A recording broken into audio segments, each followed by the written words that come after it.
Nimeona comment za watu wengi wakilalamika kwamba hakuna kanuni, si Yanga wanaonewa si na nini. Ngoja niwaambieni kitu.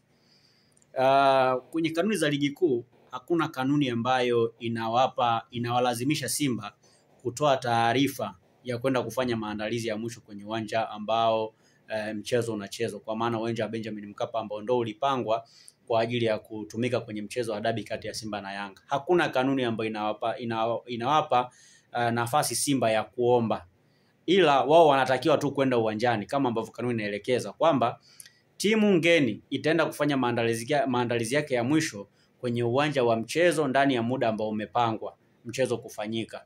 Lakini hakuna kanuni ambayo inawaambia Simba wanatakiwa kutoa taarifa kwamba wataenda kufanya maandalizi ya mwisho kwenye uwanja wa mechi. Kwa hiyo walichokifanya Simba ni sahihi, lakini wao kilichokuja kutokea, wao wamenyimwa haki yao ya msingi ya kufanya maandalizi ya mwisho kwenye uwanja wa mechi ndani ya muda ambao mchezo unachezwa. Kwa hiyo mkisema kwamba Simba walikosea, yani lazima mjue pia kwamba Simba wamefuata kanuni. Lakini mtu wa kwanza kukosea kwenye hili sakata ni Yanga. Yanga ndio mtu wa kwanza ambaye amekosea kabla ya Simba kuja kukosea. Kama Yanga wasingetuma watu kuwazuia Simba kuingia kufanya maandalizi ya mwisho, manake Simba wangefanya maandalizi ya mwisho na mechi ingechezwa kama kawaida. Lakini kwa sababu mabouncer au walinzi wa Yanga waliwazuia Simba kuingia, hiyo ilipelekea Simba kugomea mchezo kwa sababu walikuwa wananyimwa haki yao ya msingi, kitu ambacho kilisababisha pengine wangepoteza mchezo. Kwa hiyo wakati mwingine mnavoongea vitu au mnavocomment vitu, ni lazima mcomment mkiwa mnaelewa sheria na kanuni zinasema nini. Chanzo cha huu ugomvi wote ambao umetokea mpaka ikapelekea dabi kuahirishwa ni kwa sababu Yanga waliwanyima Simba haki yao ya msingi. Na kwa nini nasema Yanga waliwanyima Simba haki yao ya msingi? Ni kwamba Yanga ilikuwa timu mwenyeji wa mchezo. Manake Yanga ilipaswa kujua Simba ambaye ni mgeni wake anakuja kufanya maandalizi muda gani, na sio Simba kutoa taarifa kwamba ataenda kufanya mazoezi ya mwisho muda gani. Kama Simba angeenda kufanya mazoezi muda ambao ni chini ya ule muda wa mchezo kuchezwa, manake Simba alipaswa atoe taarifa. Lakini kwa sababu kaenda ule muda ambao ndo mchezo unachezwa, hakuna haja yeye kutoa taarifa na hakuna kanuni ambayo inamfanya yeye atoe taarifa, ila yeye anapaswa kwenda huo muda na kufanya maandalizi yake ya mwisho na kucheza na kutoka uwanjani, alafu kesho aingie kwenye muda wa mechi, acheze mechi, amalize. Kama ni kushinda apate alama zake 3, na kama ni kupoteza apoteze mchezo, maisha mengine yaendelee. Lakini wao walichokifanya Young Africans kama wenyeji wa mchezo ni kuwanyima Yanga Simba haki yao ya msingi, kitu ambacho kimepelekea sasa Simba kulalamika na kugomea mchezo.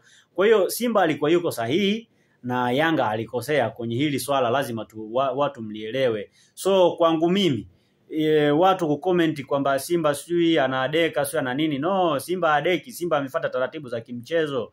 Yanga ndio ambao hawajafuata taratibu za mchezo wakiwa ndio wenyeji. Lakini pia kwenye taarifa ya Simba imeweka wazi kwamba kuna kamishna wa mchezo alikuja, na kamishna ndo naye pia akazuiwa na watu wa Yanga. Sasa watu wa Yanga ni kina nani? Au askari au mabouncer wa Yanga wanapata wapi authority ya kuwazuia kumzuia kamishna wa mchezo au Simba kuingia kama sio maelekezo ambayo yanapaswa kutoka kwa viongozi wao? Kwa hiyo wakati mwingine watu mnavoandika vitu au mnavocomment vitu, mnapaswa kuelewa kwamba kuna taratibu za kikanuni ambazo zinapaswa kufuatwa, na Simba kama club walifuata taratibu za kikanuni. So walichokifanya Simba ni kitu sahihi na wana haki zote, na ndio maana hata malalamiko yao baada ya kuyapeleka bodi ya ligi iliwasikiliza na kutekeleza kile ambacho Simba wamekilalamikia. So kwa hiki ambacho kipo mpaka hivi sasa, ni lazima Yanga wakubali tu kwamba walikosea na wanapaswa kuiomba Simba radhi ili maisha mengine yaweze kuendelea. Lakini pamoja na mambo mengine ambayo yapo, nimeona msimamo wa Young Africans na nini, lakini naamini kwamba hayo ni maandiko tu ambayo ataishia Instagram. Yanga hawana uwezo wa kuigomea bodi ya ligi. Lazima Yanga wataenda uwanjani kucheza mechi kama kawaida, na mambo mengine yataenda vizuri kama kawaida. Yani mechi itachezwa, kama ni kufungwa watafungwa, kama ni kushinda watashinda, kama ni sare itapatikana. Lakini nina uhakika itapigwa simu moja tu, alafu Yanga watapeleka timu uwanjani. Sasa sijui itapigwa na waziri wa michezo, sijui itapigwa na mheshimiwa rais, au itapigwa na makamu wa rais, au itapigwa na nani, lakini itapigwa simu moja tu. na Yanga watapeleka timu uwanjani na mambo yataenda vizuri bila shida ya aina yoyote ile. Kwa hiyo hiki ambacho kipo hapa kipo kinachozungumzwa au Yanga walichokiandika wameandika tu, lakini naamini hawana uwezo wa kuigomea dabi kuchezwa. Wewe Engineer Harris kazaliwa juzi. Arafat Haji kazaliwa juzi. Yanga ina miaka 80 na huko. Wewe unafikiri kwa nini huko nyuma dabi haijawahi kuzuiwa kuchezwa? Ni kwa sababu Simba ni kubwa kuliko viongozi waliopo madarakani na Yanga ni kubwa kuliko viongozi waliopo madarakani. Yaani hao viongozi wote ni wadogo sana kwenye hizi timu mbili. Yaani wao wanapaswa tu kutii mamlaka zinavyosema. Lakini kusema eti kwamba wana ubabe wa kuzuia mechi zisichezwe. Wana uwezo wa kuzuia mchezo kwa siku 2-3. Lakini sio kuzuia mchezo usichezwe kabisa. Yaani ni kitu ambacho hakiwezekani. Kwa hiyo mashabiki na wanachama wa hizi klabu zote mbili za Simba na Yanga, kaeni mkao wa kula. Dabi itachezwa kama kawaida na matokeo yatapatikana uwanjani na sio matokeo ya mezani kama ambavyo Yanga wanataka.